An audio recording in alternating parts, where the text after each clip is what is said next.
नमस्कार दोस्तों। आज हम एनसीईआरटी क्लास 10th के हिस्ट्री का चैप्टर 2 पढ़ेंगे दोस्तों। ठीक है, इससे पहले हमने फर्स्ट चैप्टर कंप्लीट कर चुके हैं। आज अध्याय हमारा 2 है। चैप्टर का नाम है भारत में राष्ट्रवाद। तो चलो दोस्तों शुरू करते हैं। भारत में राष्ट्रवाद। जैसा कि आप देख चुके हैं कि यूरोप में आधुनिक राष्ट्रवाद के साथ ही राष्ट्र राज्यों का भी उदय हुआ।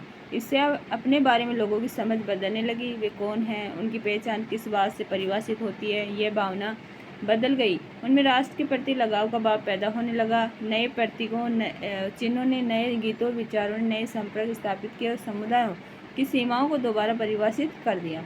ज़्यादातर देशों में इस नई राष्ट्रीय पहचान का निर्माण एक लंबी प्रक्रिया में हुआ। आइए देखें कि हमारे देश में ये चेतना किस तरह पैदा हुई। दूसरे उपनिवेशों की तरह भारत में भी आधुनिक राष्ट्रवाद के उदय की परिघटना उपनिवेशवाद विरोधी आंदोलन के साथ गहरे तौर पर जुड़ी हुई थी। औपनिवेशिक शासकों के खिलाफ संघर्ष के दौरान लोग आपसी एकता को पहचानने लगे थे। उत्पीड़न और दमन के साझा भाव ने विभिन्न समूहों को एक दूसरे से बांध दिया था, लेकिन हर वर्ग और समूह पर उपनिवेशवाद का असर एक जैसा नहीं था। उनके अनुभव भी अलग थे और स्वतंत्रता के मायने भी भिन्न थे। महात्मा गांधी के नेतृत्व में कांग्रेस ने इन समूहों को इकट्ठा करके एक विशाल आंदोलन खड़ा किया, परंतु इस एकता में टकराव के बिंदु भी नहीं थे। पहले की एक और पुस्तक में भी आपने भारतीय राष्ट्रवादी उदय का अध्ययन किया था। वहाँ आपने 20वीं सदी के पहले दशक तक की कहानी पढ़ी थी। इस अध्याय में हम 1920 के दशक से आगे अध्ययन करेंगे और असहयोग आंदोलन तथा सविनय अवज्ञा आंदोलन के बारे में पढ़ेंगे। हम ये देखेंगे कि कांग्रेस ने राष्ट्रीय आंदोलन को विकसित करने के लिए किस तरह के प्रयास किए। इस आंदोलन में विभिन्न सामाजिक समूहों ने किस तरह हिस्सा लिया और किस तरह राष्ट्रवाद ने लोगों की कल्पना को नई उड़ान दे दी। ये देखो चित्र 1। 6 अप्रैल 1919 राष्ट्रीय आंदोलन के दौरान सड़कों पर इस तरह के बड़े जुलूस आम बात थी।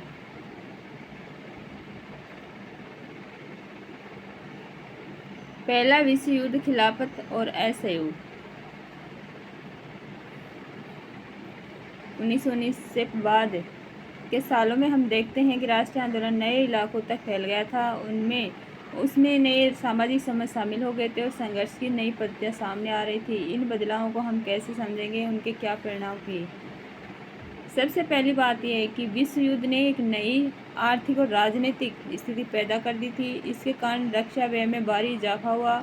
इस खर्चे की भरपाई करने के लिए युद्ध के नाम पर कर्जे लिए गए और करों में वृद्धि की गई। सीमा शुल्क बढ़ा दिया गया और आयकर शुरू किया गया। युद्ध के दौरान कीमतें तेजी से बढ़ रही थी। 1913 से 1918 के बीच कीमतें दोगुना हो चुकी थी, जिसके कारण आम लोगों की मुश्किलें बढ़ गई थी। गांवों में सिपाहियों को जबरन भर्ती किया गया, जिसके कारण ग्रामीण इलाकों में व्यापक गुस्सा था। 1918 से 1919 और 1920-21 में देश के बहुत सारे हिस्सों में फसल खराब हो गई, जिसके कारण खाद्य पदार्थों का भारी अभाव पैदा हो गया। उसी समय फ्लू की महामारी फैल गई। 1921 की जनगणना के मुताबिक दुर्भिक्ष और महामारी के कारण 120-130 लाख लोग मारे गए। लोगों को उम्मीद थी कि युद्ध खत्म होने के बाद उनकी मुसीबतें कम हो जाएंगी, लेकिन ऐसा नहीं हुआ। इसी समय एक नया नेता सामने आया और उसने संघर्ष का एक नया ढंग, एक नया तरीका पेश किया। सत्याग्रह का विचार। महात्मा गांधी जनवरी 1915 में भारत लौटे। इससे पहले दक्षिण अफ्रीका में थे। उन्होंने एक नए तरह के जन आंदोलन के रास्ते पर चलते हुए वहाँ की चित्र देखते हैं। चित्र 2। दक्षिण अफ्रीका में भारतीय मजदूर फोक्सट्रट से गुजर रहे हैं। 6 नवंबर 1913 न्यूकैसल से ट्रांसवाल की ओर बढ़ रहे इस जुलूस में महात्मा गांधी मजदूर का नेतृत्व कर रहे थे। जब जुलूस को रोका गया और गांधी जी को गिरफ्तार किया गया तो हजारों मजदूर अश्वेतों के अधिकारों का हनन करने वाले नस्ल विरोधी कानूनों के खिलाफ सत्याग्रह में शामिल हो गए।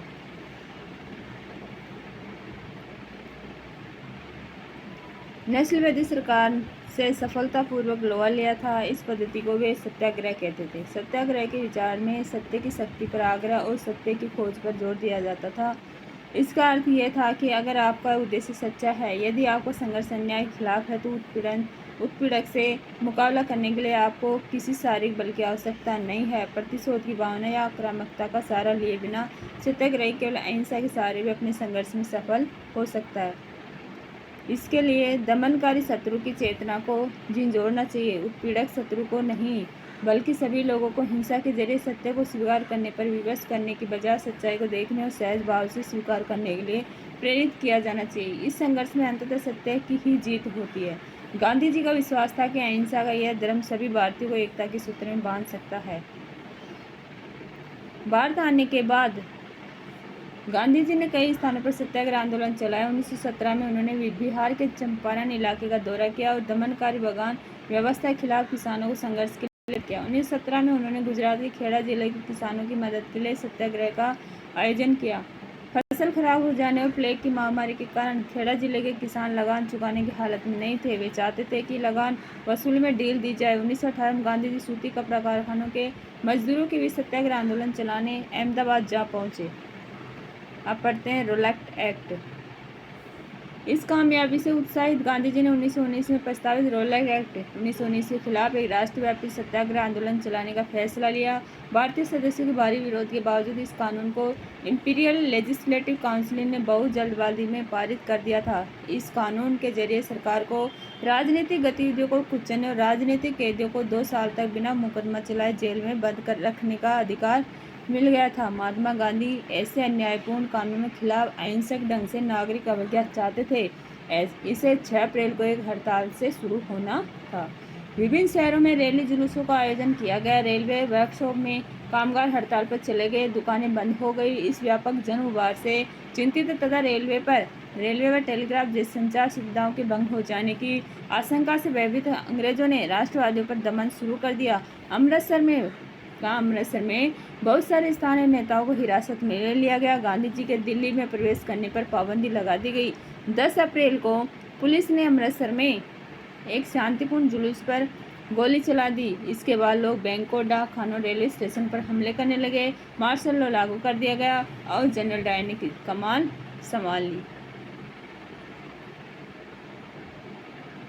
13 अप्रैल को जलियांवाला बाग हत्याकांड हुआ। कब? 13 अप्रैल को। उस दिन अमृतसर में बहुत सारे गांव वाले सालाना वैसाखी मेले में शिरकत करने के लिए जलियांवाला बाग मैदान में जमा हुए थे। काफ़ी लोग तो सरकार द्वारा लागू किए गए दमनकारी कानून का विरोध प्रकट करने के लिए एकत्रित हुए। यह मैदान चारों तरफ से बंद था।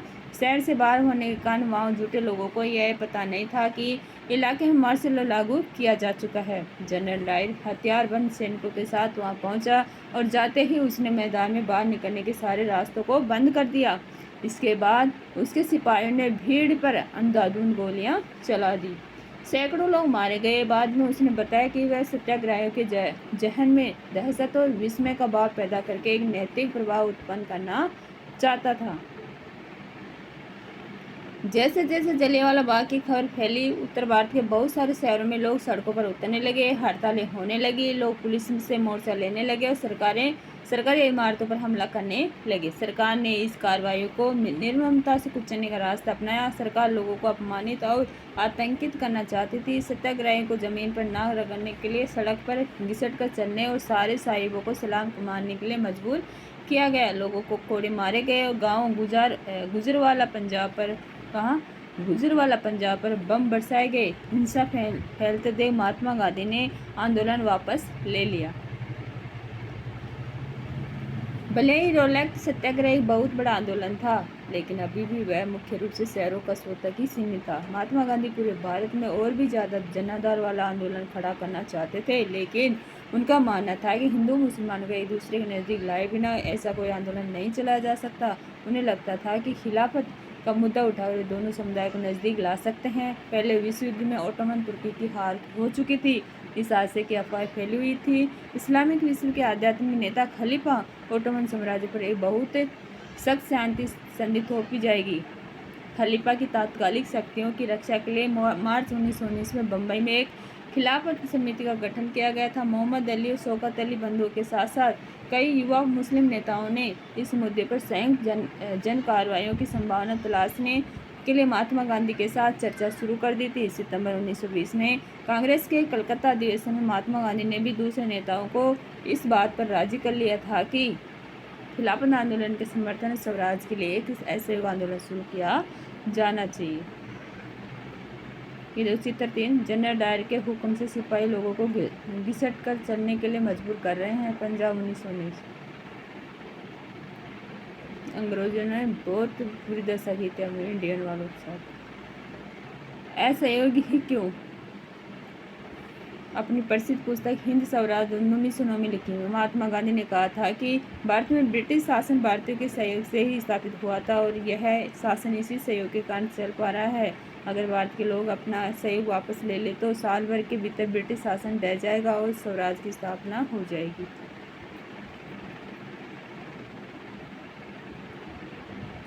असहयोग का विचार आंदोलन कैसे बन सकता था? गांधी जी का सुझाव था कि आंदोलन चरणबद्ध तरीके से आगे बढ़ना चाहिए। सबसे पहले लोगों को सरकार द्वारा दी गई पदवियां लौटा देना चाहिए और सरकारी नौकरियों, सेना, पुलिस, अदालतों, विधायी परिषद, स्कूलों, विदेशी वस्तुओं का बहिष्कार करना चाहिए। अगर सरकार दमन का रास्ता अपनाती है तो व्यापक सेनावज्ञ आंदोलन भी शुरू किया जाए। 1920 की गर्मियों में गांधी जी शौकत अली आंदोलन के लिए समर्थन जुटाते हुए देश भर में यात्राएं करते रहे। कांग्रेस में बहुत सारे लोग इन प्रस्ताव पर संशंकित थे। वे नवंबर 1920 में विधायी परिषद के लिए होने वाले चुनाव को बहिष्कार करने में हिचकिचा रहे थे। उन्हें भय था कि इस आंदोलन में लोग हिंसा कर सकते हैं। सितंबर से दिसंबर तक कांग्रेस में भारी खींचतान चलती रही। कुछ समय के लिए ऐसा लगा कि आंदोलन के समर्थकों और विरोधियों के बीच सहमति नहीं बन पाएगी। आखिरकार दिसंबर 1920 में कांग्रेस के नागपुर अधिवेशन में एक समझौता और असहयोग कार्यक्रम पर स्वीकृति की मोहर लगा दी गई। आंदोलन किस तरह आगे बढ़ा, उसमें किन लोगों ने हिस्सा लिया, विभिन्न सामाजिक समूहों ने असहयोग के विचार को किस तरह समझा। चित्र 4 देखो, विदेशी कपड़े का बहिष्कार जुलाई 1922। विदेशी कपड़ों को पश्चिम में आर्थिक एवं सांस्कृतिक प्रभुत्व का प्रतीक माना जाता था।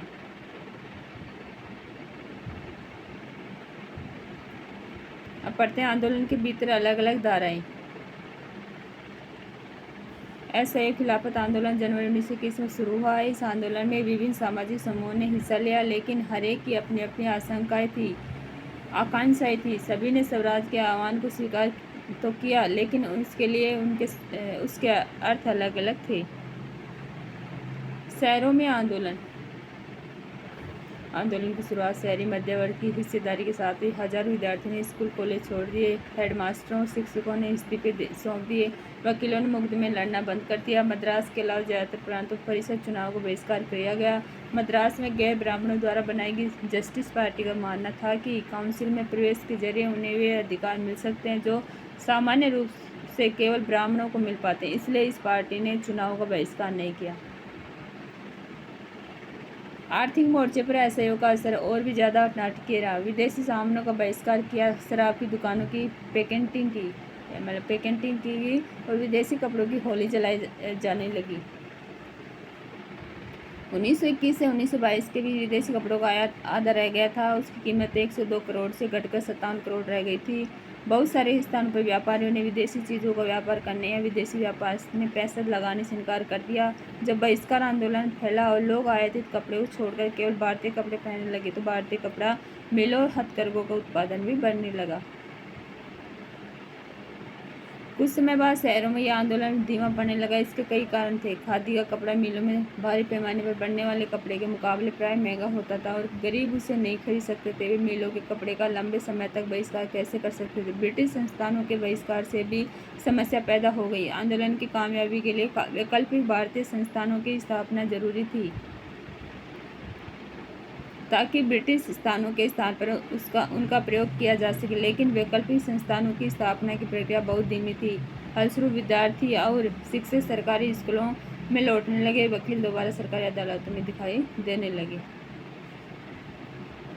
ग्रामीण इलाकों में विद्रोह। शहरों से बढ़कर असहयोग आंदोलन देहात में फैल गया था। युद्ध के बाद देश के विभिन्न विभागों में चले किसानों व आदिवासियों के संघर्ष भी इस आंदोलन में समा गए।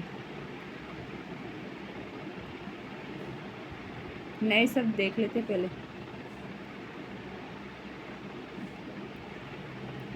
बेकार, बिना किसी परिश्रम के काम करवाना।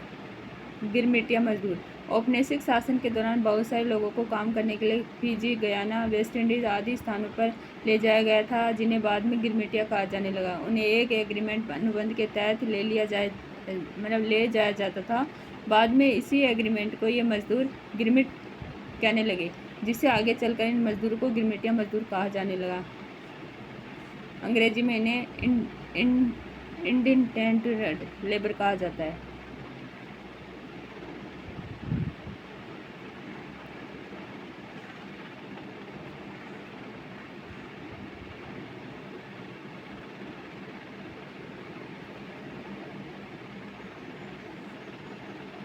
अवध में सन्यासी बाबा रामचंद्र किसानों का नेतृत्व कर रहे थे। बाबा रामचंद्र इससे पहले फिजी में गिरमिटिया मजदूर के तौर पर काम कर चुके थे। उनका आंदोलन तालुकदारों और जमींदारों के खिलाफ था, जो किसानों से भारी भरकम लगान और तरह तरह के कर वसूल कर रहे थे। किसानों को बेगार करनी पड़ती थी। पट्टेदार के तौर पर उनके पट्टे निश्चित नहीं होते थे। उन्हें बार बार पट्टे की जमीन से हटा दिया जाता था ताकि जमीन पर उनका कोई अधिकार स्थापित न हो सके। किसानों की मांग थी कि लगान कम किया जाए, बेगार खत्म हो और दमनकारी जमींदारों का सामाजिक बहिष्कार किया जाए। बहुत सारे स्थानों पर जमींदारों को नाई धोबी की सुविधाओं से वंचित करने के लिए पंचायतों ने नाई धोबी बंद का फैसला लिया। जून 1920 में जवाहरलाल नेहरू ने अवध के गांवों का दौरा किया, गांव वालों से बातचीत की, उनकी व्यथा समझने का प्रयास किया। अक्टूबर तक जवाहरलाल नेहरू, बाबा रामचंद्र तथा कुछ अन्य लोगों के नेतृत्व में अवध किसान सभा का गठन कर लिया गया। महीने भर में इस पूरे इलाके के गांवों में संगठन की 300 से ज़्यादा शाखाएं बन चुकी थी। अगले साल जब असहयोग आंदोलन शुरू हुआ तो कांग्रेस ने अवध के किसान संघर्ष को इस आंदोलन में शामिल करने का प्रयास किया, लेकिन किसानों के आंदोलन में ऐसे स्वरूप विकसित हो चुके थे जिनसे कांग्रेस का नेतृत्व खुश नहीं था। 1921 में जब आंदोलन फैला तो तालुकदारों, व्यापारियों के मकानों पर हमले होने लगे, बाजारों में लूटपाट होने लगी, अनाज के गोदामों पर कब्जा कर लिया गया। बहुत सारे स्थानों पर स्थानीय नेता किसानों को समझा रहे थे कि गांधी जी ने ऐलान कर दिया है कि अब कोई लगान नहीं भरेगा और जमीन गरीबों में बांट दी जाएगी। महात्मा का नाम लेकर लोग अपनी सारी कार्रवाइयों और आकांक्षाओं को सही ठहरा रहे थे। आदिवासी किसानों ने महात्मा गांधी के संदेश स्वराज के विचार का कुछ और ही मतलब निकाला। उदाहरण के लिए आंध्र प्रदेश की गुंडेम पहाड़ियों में 1920 के दशक की शुरुआत में एक उग्र गुरिल्ला आंदोलन फैल गया। कांग्रेस इस तरह के संघर्ष को कभी स्वीकार नहीं कर सकती थी। अन्य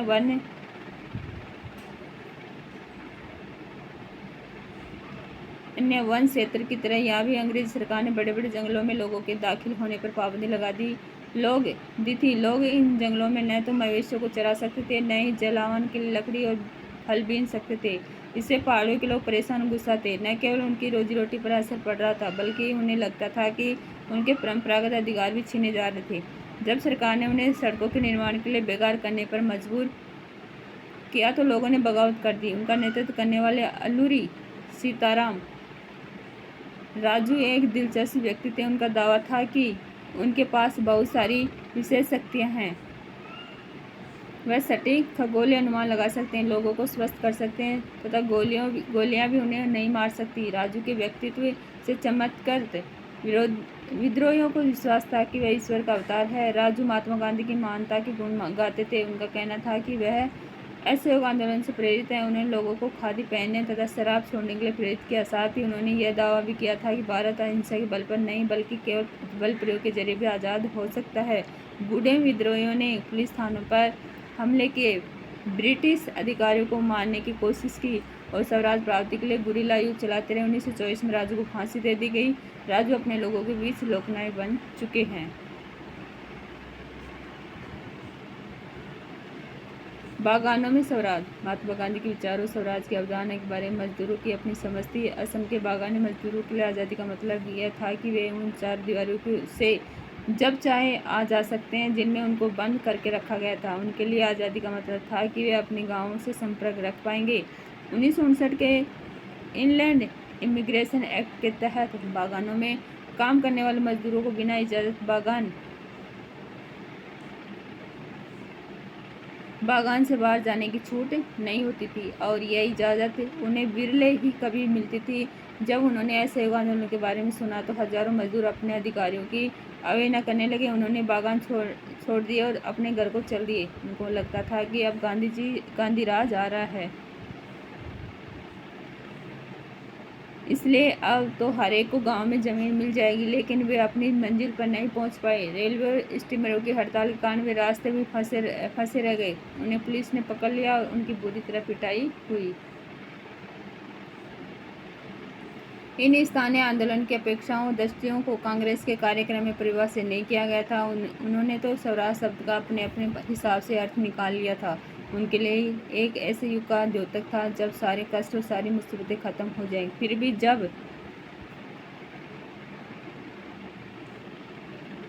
जब आदिवासियों ने गांधी जी के नाम का नारा लगाया और स्वतंत्र भारत की हुंकार भरी तो वे एक अखिल भारतीय आंदोलन से भी भावनात्मक स्तर पर जुड़े हुए थे। जब वे महात्मा गांधी का नाम लेकर काम करते थे या अपने आंदोलन कांग्रेस के आंदोलन से जोड़कर देखते थे तो वास्तव में एक ऐसे आंदोलन का अंग बन जाते थे जो उनके इलाके तक ही सीमित नहीं था। चित्र देखो 5 चोरी चौरा 1922 गोरखपुर स्थित चौरा चौरी में बाजार में से गुजर रहा एक शांतिपूर्ण जुलूस पुलिस के साथ हिंसक टकराव में बदल गया। इस घटना के बारे में सुनते ही महात्मा गांधी ने असहयोग आंदोलन रोकने का आह्वान किया। ये देखो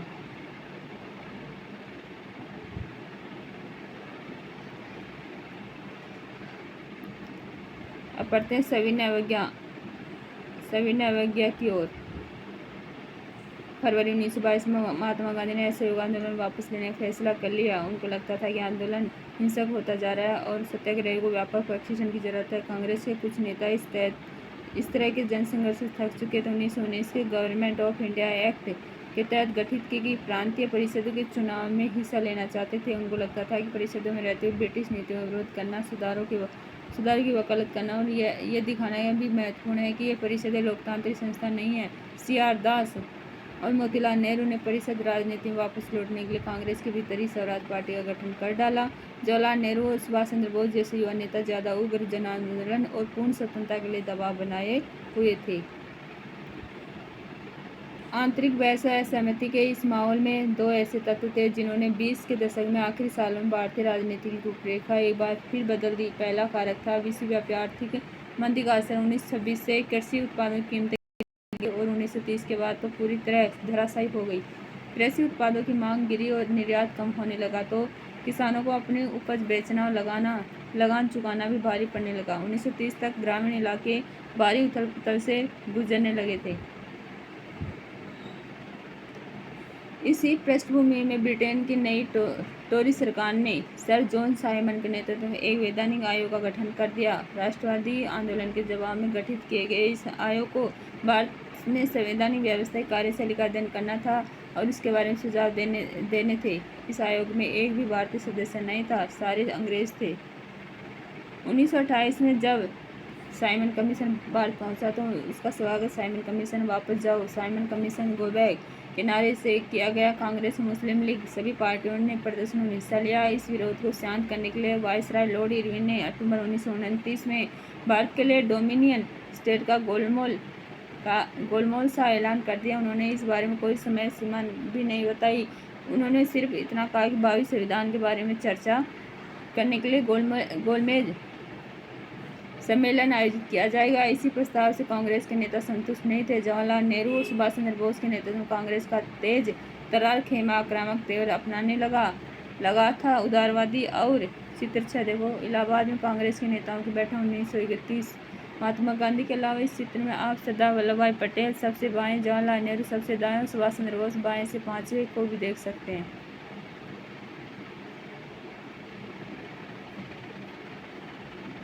उदारवादी और मध्य मार्गी नेता ब्रिटिश डोमिनियन के भीतर ही संवैधानिक व्यवस्था के पक्ष में थे, लेकिन इस खेमे का प्रभाव घटता जा रहा था। दिसंबर 1929 जवाहरलाल नेहरू की अध्यक्षता में कांग्रेस के लाहौर अधिवेशन में पूर्ण स्वराज्य की मांग को औपचारिक रूप से मान लिया गया। तय किया गया कि 26 जनवरी 1930 को स्वतंत्रता दिवस के रूप में मनाया जाएगा और इस दिन लोग पूर्ण स्वराज के लिए संघर्ष की शपथ लेंगे। इस उत्सव की ओर बहुत कम ही लोगों ने ध्यान दिया। जब अब स्वतंत्रता के इस अमूर्त विचार को रोजमर्रा जिंदगी के ठोस मुद्दों से जोड़ने के लिए महात्मा गांधी को कोई और रास्ता ढूंढना था। तो दोस्तों आज हम यहीं तक पढ़ेंगे, ठीक है, और बचा हुआ चैप्टर जल्दी पूरा करने की कोशिश करेंगे, ठीक। तो जल्दी मिलते हैं, थैंक यू।